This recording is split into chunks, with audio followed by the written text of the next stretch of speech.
Hola familia, este es un mensaje principalmente destinado a las familias que tienen niños y niñas en primer grado.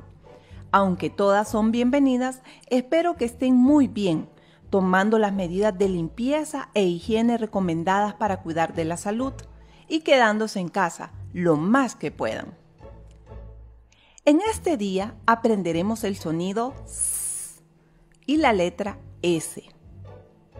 La palabra sapo inicia con el sonido S.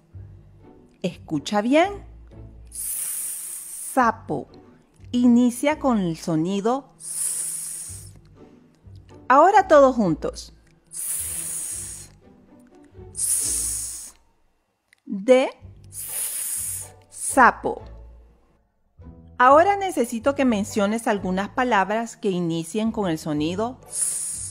Por ejemplo, sol y sandía comienzan con el sonido S. Vamos, piensa en otras palabras.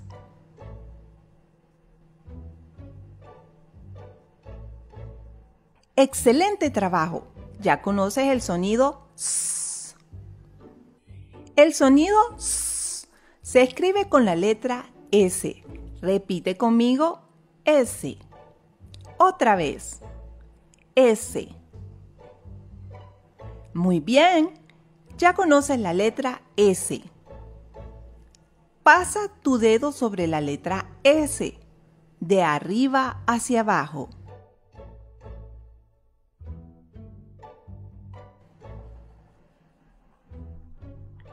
Madre o padre de familia, encargado o encargada. Para finalizar, les invito a realizar las siguientes actividades con su niño o niña. Si tiene periódicos o revistas, ayude a su niño o niña a encontrar objetos o animales cuyos nombres inicien con la letra S. Bajo cada recorte, pida a su niño o niña que escriba la letra S en mayúscula y minúscula. Recuerde que también pueden hacer dibujos si no cuentan con los materiales necesarios.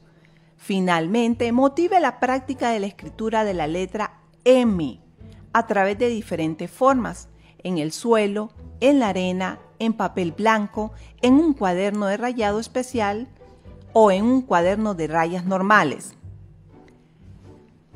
Querida familia, recuérdale a tu niño o niña: te queremos estudiando en casa. Hasta la próxima.